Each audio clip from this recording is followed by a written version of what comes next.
Hey everyone, Arnaldo Waterman here with CompuShow video tutorials. Today, I'm not going to talk about a tutorial as much as a feature set walkthrough. I've had a lot of requests of people asking why I use CompuShow over other software.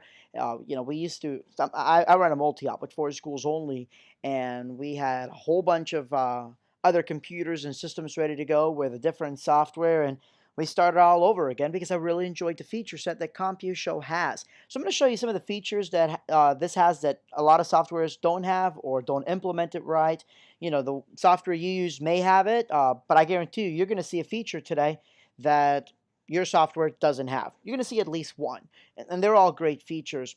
More importantly, after this, I'm going to show you that CompuShow doesn't have to be complex, because I know some of you are afraid of making a jump because of all the features. This is a software that grows with you. But for now, I'm going to keep it simple. We're going to start with a very basic set of switches and stuff that I've made for our company's, basic school shows. So let's go through what's in each window. Well, first, when you have your individual fixtures, okay, you have your fixtures are individual lights. Pretty easy, right? I have, like, for example, 4 Nova scans. I have the dots, matrix, QWH5s, Tri-64s. Each one of those is an individual fixture. And those fixtures go on what we call pages. So, for example, I have one page of all my QWH5s, one page of all my Mega 24 Pros, one page of my NO beams, etc. Now, CompuShow is similar to my DMX, where you can only run one scene at a time, but not in the sense that you think, because it's one scene per page, but you can run multiple switches. And the way that they wrote CompuShow is you have your master scene, which has your movements, your actions, etc., all your individual steps with it, and then you can overwrite it with switches. So you can have a switch of red, and when you hit that red switch, all of a sudden that scene, everything turns red or whatever you choose. Me personally, I use everything switches because it doesn't matter if it's switches or scenes, unless it's something very specific like individual cues, like color cues or something like that. I have everything else in switches so I can mix and match or go back and forth as I need to. With colors, if I'm going from, this is a icon that I made for a step that goes from blue to purple, or fade from blue to purple. If I put one, it automatically shuts off the other one for me. But all those are switches. They act just like scenes. They only made the difference there for organization. But anyhow, so you have your individual pages. And if I have a page, for example, for my QWH5s, and you'll see some scenes that I've made for them and stuff, and these are the pre-made switches. This can, you can build them with other ones. So I can have shows for my QWH5s, and then I have my LED H2O Pro, and then I just choose the colors of that. If I want to shut everything off, I could just initialize it. So you can mix and match, obviously, with different pages. You can also move it around, no matter how many monitors you have, it'll support multiple monitors. So you're not just stuck with 2 hideous boards that have a drop-down menu, and that's it. I mean, you can get as many monitors in there as you want. The master page is if you're going to make, this allows you to make shows, switches, or scenes of all of your fixtures. So for example, if I'm on the page for the Nova scan, right, this is to control my Nova scans, it's a very simple set of page. I can make a scene that controls the Nova scans and my floods. If I want to do that, you go to your master page. Pretty simple. And the reason this is because, you may not want to make scenes that incorporate all of your lights, because one day you may use your scanners and floods. Next day you may use your moving heads and your floods. So it allows you to really mix and match and keep programming simple. Now with the Nova scans, you'll see that I don't have any scenes. I mean, you have all these switches. I didn't make these switches at all. These switches were actually made with the program. So when I imported the Nova scans, it automatically made position switches. So it automatically starts moving my Nova scan. So all I got to do is, I turn on the dimmer, but I went ahead and mapped the dimmer to the color. So when I turn on the color, it dims all the way on, and it chooses the color. I choose the gobo. I tell it if I want a strobe or do a shutter chase and then a pattern, and I'm good to go. Now, if I made a really cool scene or switch or whatever, I can actually go to button, go to new switch, or new scene, whichever you prefer. So let's say we do a new scene. We'll call it orange dot chase. And I'm going to tell it that as I see now, I'm just going to click OK. It automatically made a scene with those values that I've made. But check this out. If I go here to the page, I can control the speed of the page or dim it, meaning I can do a global ride, override on on all the switches. So if I click this one or this one, it doesn't matter because the page is always at whatever I choose it to be. You'll also notice here that this moves back and forth. This is actually a little remote control program that I made that I can control from my iPhone using Easy Remote. Now, lots of DMX softwares have some sort of iPhone or Android remote, but none of them allow you to design your own remote with your own branding, your own buttons, whatever you want it to look like. You can even import a photo of your MIDI board and then put your switches over that if you choose to do so, as in the case of the MIDI-Con. See, there it is. I can actually move it. And you can make your own, fairly simple. Or I can go here on this third tab and I can individually control the speed. So I'm going to show you how that works real quick. Let's go to the QWH5s because this is my fixture preview window and it allows me to see all my lights. So I have this orange and green chase. Now, orange and green is not appearing here. Why? Because master. Again, pretty simple. Master overrides everything out there, especially because these are switches and switches are meant to go on top of scenes. Okay? I know it sounds complicated, but the first couple of times you use it, I promise you it's simple. So we're going to go ahead and just initialize things. Now, these are just switches that I've made that allow me to do different things with different MIDI boards and all that. And you can actually stack groups of switches on top of each other too if you choose to do so. Again, you can organize this however you want, and it's just as simple as moving it there. We're going over here. Pretty simple. So anyways, let's go over here to the QWH5. I'm going to initialize it there. And I want to make sure that I'm initialized there too. So now it's all black. So I'm going to go ahead and turn on, for example, you'll see the purple green here. Now the reason it only shows on one is because when I made these programs, I made them for only one LED, and then I mapped that flood, or for example, I had the flood addressed on, let's see, channel 15, right on universe 1. And I had all my floods on channel 15. Well, then I decided, you know what, I want to switch them around. I want to add more so I can pixel map it. Well, copying and pasting can be quite difficult. Not on CompuShow. I went ahead and opened my show. And how did I open my show? Just by a simple control click. It opens the show and I can edit it while I'm still running the other shows. So I'm just going to literally drag and drop, and it's going to copy it to the other fixtures of the same type. I'm just going to get out of here, save it, and it automatically updated with the new ones. So of course I can speed it up. I can slow it down. I mean, really slow it down. I can dim them if I need to. Maybe they're a little too bright. And this is by individual ones. And C, remember, is the position. Okay, so I'm going to go ahead and kind of speed it up a little bit. I'm going to dim it back up, or I can just double click to reset it back to the default. Now check this out. Phasing is just like a fanning type effect. So I'm going to bring it up a little bit. I'm going to slow this down. And depending on what you choose, and it's a little bit difficult on my mouse, because I don't have a wheel on my mouse. I'm using my trackpad. You can have one go after the other. You can also choose different types of phasing as well to create something really unique. So let's go back to my master page that I've made. Oh, don't forget, gotta hit initialize or it may act weird because the master page, I've made a whole bunch of flood color swaps. Now, flood color swaps are similar to what you saw, but it controls all of my floods. So no matter if I'm using truss warmers, if I'm using my uplights, whatever, I can have them all do the same thing. And then if I want to separate it, then I go to the individual tabs. So let's say, for example, this is what we call the vertigo effect. Props to Esteban for inspiring this one. Vertigo effect means that every light flashes red and blue at different intervals, and it makes everybody dizzy. It's actually kind of cool. But you'll see that no matter if it's my Tri-64s, the Mega Tripar profiles, all of my floods will all, I think it's all the floods in the top there. They all do the same thing, and that's how I had a program. So I can do some really cool things with that. But then I made a switch. And the switch, again, is just to override a certain value. This is the strobe switch. I'm going to show you that real quick. Now, the strobe, I'm going to go ahead and just open my floods. You'll see here that all the dimmer, or all the actual DMX traits are on red. That means disable. That means that this switch is not going to overwrite the other things. But I do want it to overwrite the shutter. And I want to make sure dimmer's all the way up. And green means solid up. You know, that's pretty simple to understand, all the way on. Now this switch means max and min.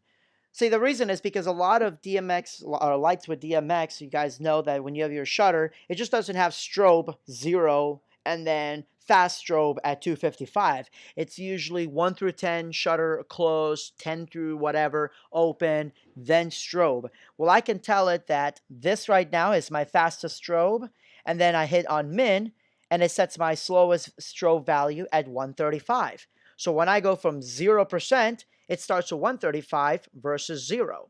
Now, what that means is that this now overwrites all of my Tri-64s, my QWHs, because I mapped it to the QWH. And you can do that with whatever you want. You can do dimmer effects, you can do strobes. Again, that's the beauty about switches. And then I can speed them up or I can slow them down. Strobing effects do not appear on the live generator here, unfortunately. You use the 3D generator for that. And then a strobe all is basically a strobe for everything, whether it's the scanners, LED lights, the moonflower type effects, everything will strobe. Now we also have our master color. Master color is pretty cool. Basically it means, let me go ahead and initialize for a second. Master color means I just click color mix all, and I can grab whatever color I want right then and there. So it's perfect, especially if if you want to do something fun with the uplighting and you just want to quickly grab it to one color. Maybe you're a wedding DJ and you're going to do the bouquet and garter and you're like, oh, it'd be cool to just have the whole room look red when he's about to remove the garter. Okay, bam, now we're good to go. So again, that's something cool you can do there. Flood effects are just basically chases that I've made. And CompuShow does have a generator type effect. You go into what's called easy time, and there's your generator. So I'm just going to right click and edit. You choose your effect. You can choose the number of colors, the size, meaning the size of the effect, and your speed. And then here's where it gets really neat, right? Right now we have it on fade between each BPM, but I can shut that off if I don't want it to fade between each BPM. But you can have it fade between the BPM, you can have it go with the tempo of the music, or you can have each step change with the music. So if you wanted to do that, right, we're going to go ahead and have it music pulse synchronization. And I'm going to hit play. Now, right now, it's not going to the music. It's going on time. To get it to go into the music, I'm going to compress it. Compress it means that it's just going to take all those lights down into each individual page. And see how it says bar graph? I'm going to take it from bar graph to sound active. And now it's going to go to the beat of the music.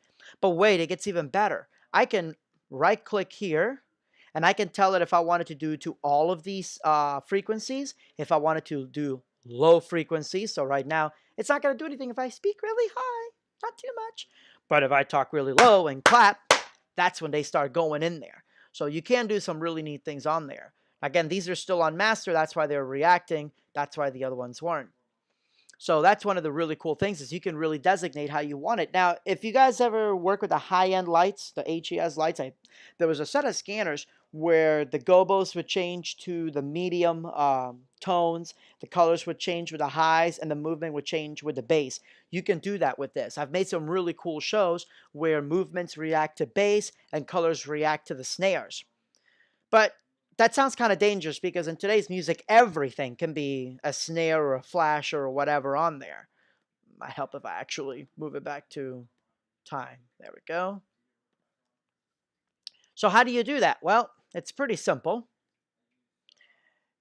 I'm going to go back to my controller tab. This gives me all of my options here. Oh, and by the way, the reason it's still going to that is because I need to take it off that. There we go. Okay, so now it's back to normal. So I'm going to go to sound to light, and I'm going to open my audio analysis. And there it is. It's kind of showing you the beats and all that. Let's go into options here. You can actually select your minimum BPM, your maximum BPM, your bandpass, average, a whole bunch of extra fancy options. And then we're going to minimize that. You can also do BPM MIDI clock. You can do manual. I do audio analysis always. And then we're going to go into bar graph. Now here's where it gets really cool. There we go. Sorry, Parallels likes to act up sometimes. I can actually set the individual, there we go, 0 decibels. I can actually set the master frequency range. I can set, for example, on low, right? I can tell it I want to start at 40 hertz and how wide do I want it to cover. So you can actually see right here.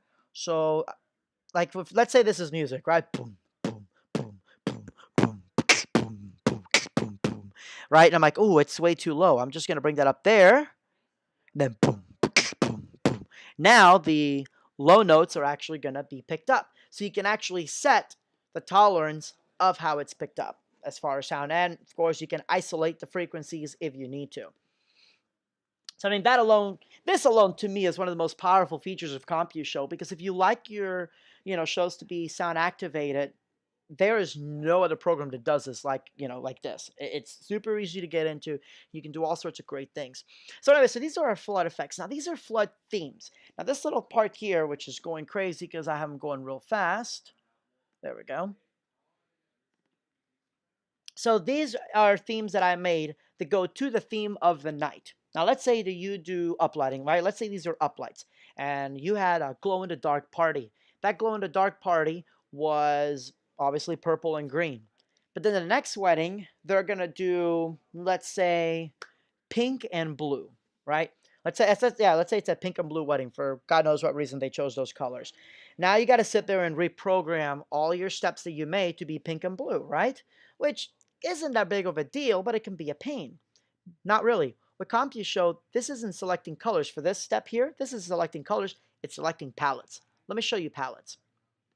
So I'm going to right click again. This is my easy time.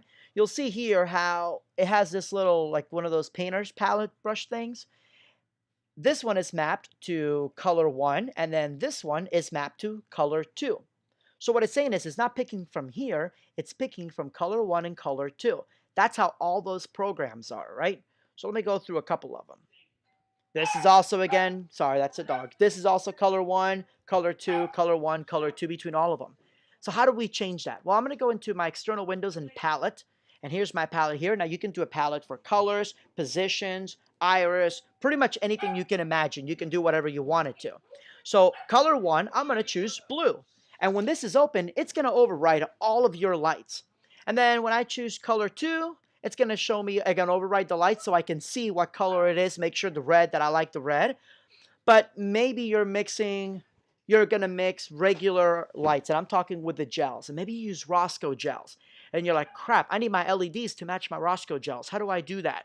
Well, you can go to manufacturer's colors, and you can choose your Roscoe gel pack, and there you go. So I have Roscoe gel 26. I need to match that. I click that, and I'm good to go. I'm just going to go ahead and save out of there. And now all of the shows automatically wrote themselves with the new themes. Now this means that whether you're using positions, whether you're using colors, whether you're using, it doesn't matter what you're doing, you can reprogram your shows to match each individual event without having to program each individual scene or step or anything that you've made. Now, with that being said, some of you may be thinking, man, that'd be really great. I wish we could do a global stage resize. I mean, other programs do allow you to do a stage resize, but they're kind of clunky because I don't want a global where it's going to change all of them. Maybe I want my moving heads to only go in a certain position, especially if they're over the DJ area, right? I may have some moving heads that are over the DJ area, and I have some that are over the dance floor. And I don't want the heads over the DJ area to go too far to the right or to the left or behind me. Easy. We're going to go here, and I'm going to go to Patch, Settings and Patch. And then I'm going to click on this XY. And I can choose my color beams right here. I can invert X, invert Y, or I can swap X and Y by the individual fixture. And then basically I can choose, here's my stage. Sorry, wrong way. I can choose which way. So for example, if I wanted to go over the DJ area, it's usually right around here. That's usually how it is right there. And then if you want to test it to see how far your moving heads go, just grab that to the right or to the left, up and down, and you can detect which way your moving heads go. So again, it gives you a lot of really cool options with that. Let's go ahead and just close out of there. So again, that's another feature. So we're looking at the palettes. Palettes give you so many options that you're able to just do with that. You have your global stage resize, so you can do it by the individual moving head, and you have your individual pages with easy organization. And I'm still only touching the tip of the iceberg. Now, right now, some of you guys are like, okay, whoa, dude, this is too much. I got to stick with what I have because it's simple. You know what? I understand. This is very overwhelming. And it's going to be overwhelming because I promise you, you're going to play with this and you're going to want to touch extra things. And you're like, crap, what did I do? Well, luckily, James Keeley with Elation is there to help you guys out. I have these tutorial videos that I've done to help everybody out. But let's keep looking at some of the different options before we continue. We have cycle. ULDs are going to love this. Cycle is basically, it's not where you can make your own timeline show. That's easy, the easy show. Cycle is basically a cue list, and you can actually drop in your individual scenes, and you can also go here and select how fast or slow, phasing, etc. in there. You can do MIDI in and MIDI out. So yes, if you have Ableton or something, you can sync it to this as well. Okay, and honestly, don't ask me how to do that because that's a little bit beyond my expertise. But the people at Elation can show you how to do that. Now, again, with MIDI in and MIDI out, that means you can synchronize it with other MIDI type programs. And I'm really curious if that means I'm going to be able to do it with the Arceus Connect. So that will be something I'm going to play with later on. But again, that's our cue list there. Or I can actually map a cue list. So let's say I have my MIDI con, right? I can actually go here. Like these are to control individual pages. But see right here, this is 0 through 127. That basically means MIDI note 0 and MIDI note 127. So I could have the first cue be on MIDI note 0 through MIDI note 14. Then I can bring my second cue from MIDI 14 to MIDI 28. So as I move my fader up, it recalls different cues. Your feedback, again, that's something that just really gets into later on. This is your live as well. You can map your MIDI board to control your editing. You can actually add your own text on here if you want to. There's a whole bunch of really cool stuff you can do. But again, if you want to keep it simple, and there's nothing wrong with that, I'm going to go ahead and show you one of the shows that I did for Skylight. And they needed something simple because they don't have a designated lighting person yet. They have the DJ control things. And they just want the DJ to quickly be able to just get in and change things around. So what we did is, let me go ahead and go into the main. And 1 second here. I've got to load this back up.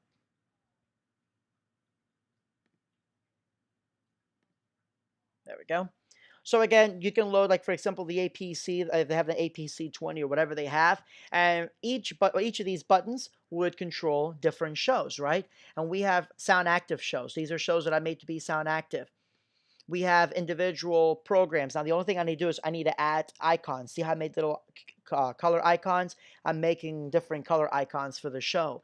But there's just individual medium scenes that I've made, and if you open them up, you'll basically see that it controls their laser, it controls the event bars. Now, it's not showing them because you have to select them. So let's go ahead and select all of them. There's the event bars, and it's all controlled with easy time. Then I'm going to move up here so we can see what's going on. There we go. So it's all controlled with easy time. We have the hazer. So all these shows are made just like on other DMX software that might be a lot simpler. You can do that. You can just make individual scenes, and you can have one scene go at a time. So when they push this, you know, for example, this controls the page for the lasers, but then we have pages for the individual. You can see them lighting up. You have the pages for individual scenes. So you can map this however way you want, and it's just as simple as right-clicking, link to console, and then button activation. Again, you have your sound active, you have your color overrides, and then we also have different pages for the other lights. So for example, if we have this fast program and it makes their scanners, their intimidator scanners move around, maybe the DJ says, you know what, I want to have the scanners move in a different location or maybe have a different color, and that's fine. Just go over here and select a different color, and now this page for the intimidators overrides the color here, but it doesn't override anything else unless you tell it to. Maybe you want to change to gobo, and you can do that. Or maybe you don't want to do that, just want to keep it super simple. Okay, well, let's keep it super simple. Ready? Let's go here. We're just going to drag these on top. And we can do color override, which overrides the bar. Here, or actually, here's the bar there. We have our main, and those are just the basic shows that I've made for, basic cues that I've made for them for the restaurant whenever the restaurant's running. We have sound active. Maybe, you know, they say, hey, look, DJ really doesn't have to worry about anything. Just hit sound active. Okay, there you go. We'll close this out, and we'll close this, and we'll close this here, and we're going to protect it so that way they can't push on anything else. They can only stay on this front board, and you can also password protect it. So you can keep it simple if you want to. You can even get rid of these tabs if you needed to. You can also do individual layers. So let me shut off on protection. Different layers means you can have different setups, right? So I'm going to do one layer of just my fast. Come on. Fast, medium, and slow.